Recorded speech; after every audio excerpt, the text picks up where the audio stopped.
नमस्कार। आकाशवाणी जयपुर अजमेर से प्रस्तुत हैं प्रादेशिक समाचार।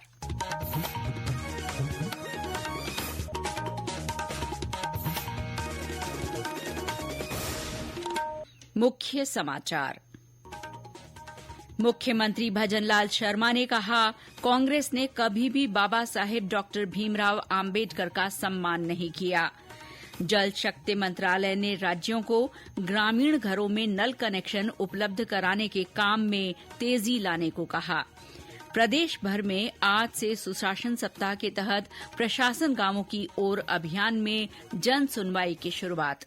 और मौसम विभाग ने आगामी 2 सप्ताह के लिए मौसम का पूर्वानुमान जारी किया। 25 दिसंबर से राज्य के विभिन्न हिस्सों में बारिश की संभावना। समाचारों के साथ मैं शीला चावला। और अब समाचार विस्तार से। मुख्यमंत्री भजनलाल शर्मा ने कहा है कि भारतीय जनता पार्टी बाबा साहेब डॉक्टर भीमराव आम्बेडकर के अंत्योदय के विचार को लेकर चलती है। आज अपने दिल्ली प्रवास के दौरान श्री शर्मा ने कहा कि बाबा साहेब हमेशा दलित, पिछड़े वर्ग और अंतिम पंक्ति पर खड़े व्यक्ति के उत्थान की बात करते थे। उन्होंने कहा कि भाजपा बाबा साहेब के दिखाए रास्ते पर आगे चल रही है। उन्होंने कहा कि गृह मंत्री अमित शाह की बात से कांग्रेस तिल मिला गई है। श्री शर्मा ने कहा कि कांग्रेस ने बाबा साहेब आम्बेडकर का कभी सम्मान नहीं किया। मुख्यमंत्री ने बाबा साहेब के कैबिनेट से इस्तीफा देने, उन्हें कांग्रेस द्वारा टिकट नहीं दिए जाने सहित कई मुद्दों पर सवाल उठाए। श्री शर्मा ने कहा कि पंच तीर्थों के विकास का काम कांग्रेस ने क्यों नहीं किया। प्रधानमंत्री नरेंद्र मोदी ने बाबा साहेब के पंच तीर्थों का निर्माण कर उनके योगदान को पूरे देश के सामने रखा। मुख्यमंत्री ने कहा कि भाजपा ने दलित परिवार से आने वाले रामनाथ कोविंद और आदिवासी समाज से आने वाली नेता द्रौपदी मुर्मू को देश के सर्वोच्च पद पर आसीन किया। देश के विभिन्न राज्यों में भाजपा की प्रत्येक सरकार बाबा साहेब के विचारों को आगे बढ़ा रही है और देश बाबा साहेब के संविधान के हिसाब से ही चलेगा। इस बीच प्रदेश कांग्रेस अध्यक्ष गोविंद सिंह डोटासरा ने आज जयपुर में पत्रकारों से बातचीत में कहा कि संसद की कार्रवाई में बाधा डालना, बाबा साहेब का अपमान करना और जनप्रतिनिधियों के साथ अशोभनीय बर्ताव करना भाजपा के अलोकतांत्रिक रवैये को दर्शाता है।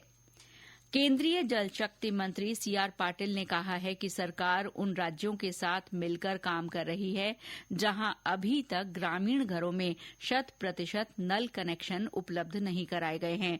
आज नई दिल्ली में संवाददाता सम्मेलन में श्री पाटिल ने कहा कि अभी भी 4 करोड़ घर ऐसे हैं जहां नलों के जरिए पानी नहीं पहुंच रहा है। मंत्रालय ने संबंधित राज्यों के साथ चर्चा कर नल कनेक्शन उपलब्ध कराने में तेजी लाने का आग्रह किया है। जल जीवन मिशन के बारे में बात करते हुए श्री पाटिल ने कहा कि इस मिशन से ग्रामीण इलाकों में रोजगार को बढ़ावा मिलने के साथ शहरों की ओर पलायन भी घटा है। उप मुख्यमंत्री डॉक्टर प्रेमचंद बैरवा ने कहा है कि राज्य सरकार ने प्रधानमंत्री नरेंद्र मोदी के विकसित भारत के विजन को आगे बढ़ाया है। आज जयपुर में एक प्रेस कॉन्फ्रेंस में डॉक्टर बैरवा ने कहा कि प्रदेश को आगे बढ़ाने के दृष्टिकोण के साथ राज्य सरकार ने अपने कार्यकाल के पहले साल में काम किया है। उन्होंने बताया कि 9 से 11 दिसंबर तक राइजिंग राजस्थान का आयोजन भी इसी दिशा में महत्वपूर्ण कदम साबित हुआ है। उप मुख्यमंत्री ने कहा कि राइजिंग राजस्थान में हुए एमओयू को धरातल पर उतारने के लिए सरकार सभी प्रयास कर रही है और इस बारे में आगे की कार्रवाई शुरू हो गई है। 35 लाख करोड़ रुपए के एमओयू इस समिट में हुए हैं, जो हमारे इस राजस्थान के लिए एक बहुत बड़ी सौगात हमारे युवाओं के लिए होगी। हमारे युवाओं के लिए ही नहीं बल्कि हमारे राजस्थान की आर्थिक स्थिति और एक सोच के साथ जो हमारे यशस्वी मुख्यमंत्री जी की सोच थी कि मैं पहली साल में ये एमओयू करूं और धरातल पे इन एमओयू को उतार कर और यहाँ औद्योगिक स्थापित करूं और इसके एक डिपार्टमेंट भी अलग घोषणा की है कि जिससे हमारे उद्योग लगाने वाले सभी इन्वेस्टरों को कहीं कोई दिक्कत नहीं आए। राज्य निर्वाचन आयोग ने प्रदेश के विभिन्न नगरीय निकायों में खाली पदों के उपचुनाव का कार्यक्रम घोषित कर दिया है। बांसवाड़ा जिले के कुशलगढ़ नगरपालिका, हनुमानगढ़ जिले में पीलीबंगा और सीकर जिले में रींगस नगरपालिका में अध्यक्ष पद के लिए उपचुनाव होगा। उपचुनाव के लिए अधिसूचना 26 दिसंबर को जारी की जाएगी और उम्मीदवार 30 दिसंबर तक नामांकन दाखिल कर सकते हैं। विभिन्न वार्डों में उपचुनाव के लिए मतदान आगामी 9 जनवरी को होगा और मतगणना 10 जनवरी को की जाएगी। अध्यक्ष पदों पर उपचुनाव के लिए अधिसूचना 13 जनवरी को जारी होगी। राज्य निर्वाचन आयुक्त डॉ मधुकर गुप्ता को ग्लोबल इलेक्टोरल मैनेजमेंट अवार्ड से सम्मानित किया गया है। ये पुरस्कार उन्हें पारदर्शी, समावेशी और गुणवत्तापूर्ण चुनाव प्रबंधन में असाधारण योगदान देने के लिए दिया गया है। डॉ गुप्ता को ये पुरस्कार डोमिनिकन गणराज्य की राजधानी सेंटो डोमिंगो में आयोजित 20वें international electoral award and symposium में दिया गया।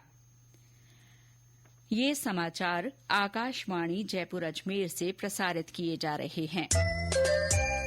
प्रादेशिक समाचार बुलेटिन आप हमारे ट्विटर हैंडल @AIRnews_जयपुर, YouTube channel Rajasthan AIR news और फेसबुक AIR न्यूज राजस्थान पर भी सुन सकते हैं।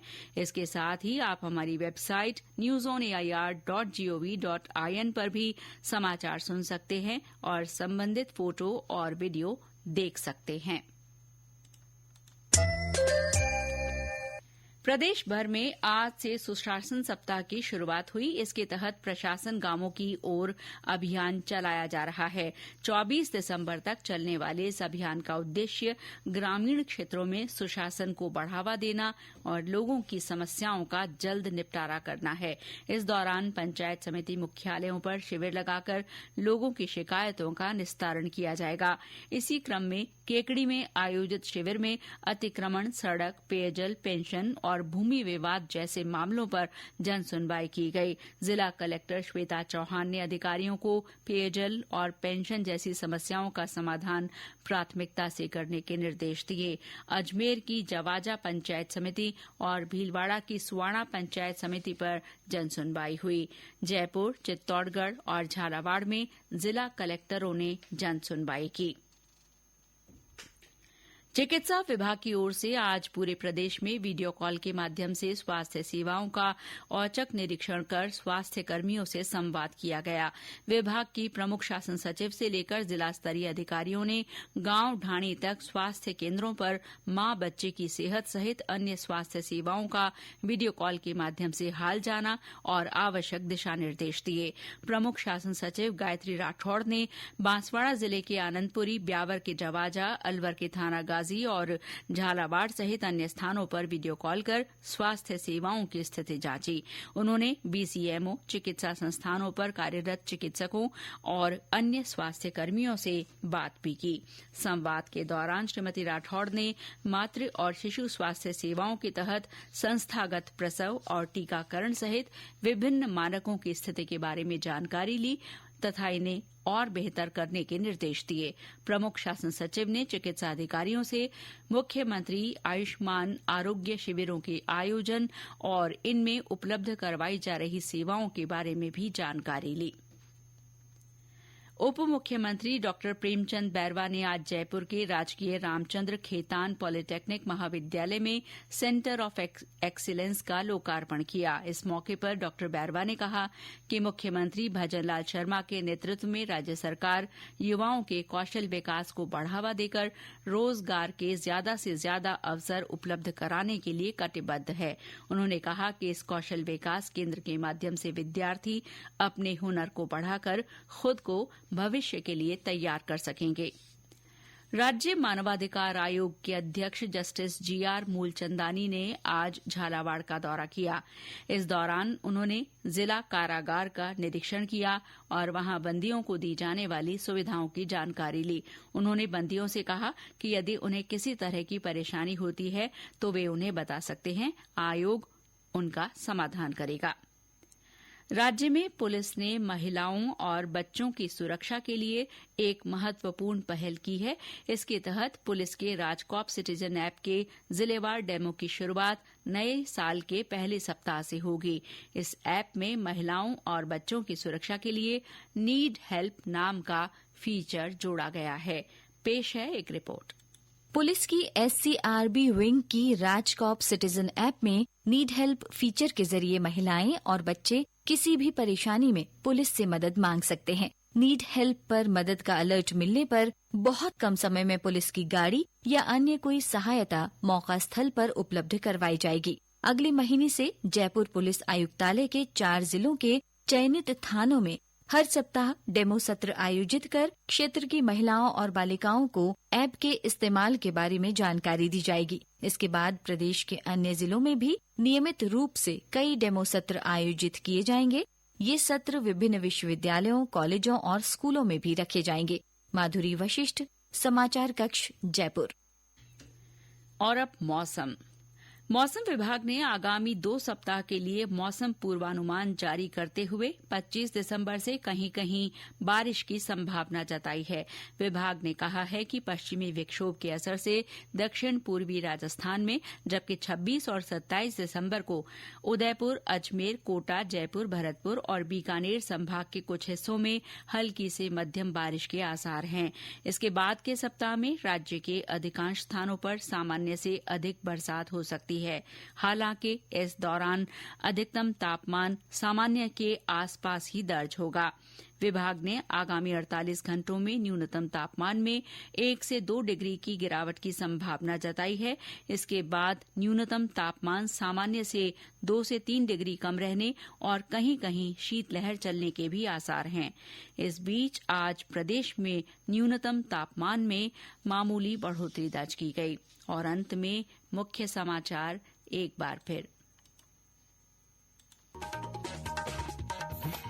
मुख्यमंत्री भजनलाल शर्मा ने कहा, कांग्रेस ने कभी भी बाबा साहेब डॉक्टर भीमराव आम्बेडकर का सम्मान नहीं किया। जल शक्ति मंत्रालय ने राज्यों को ग्रामीण घरों में नल कनेक्शन उपलब्ध कराने के काम में तेजी लाने को कहा। प्रदेश भर में आज से सुशासन सप्ताह के तहत प्रशासन गांवों की ओर अभियान में जन सुनवाई की शुरुआत। और मौसम विभाग ने आगामी 2 सप्ताह के लिए मौसम का पूर्वानुमान जारी किया। 25 दिसंबर से राज्य के विभिन्न हिस्सों में बारिश की संभावना। इसके साथ ही प्रादेशिक समाचार बुलेटिन समाप्त हुआ। नमस्कार। हमारा अगला प्रादेशिक समाचार बुलेटिन राजस्थानी में अब से थोड़ी देर में और हिंदी में कल सुबह 9 बजे प्रसारित होगा।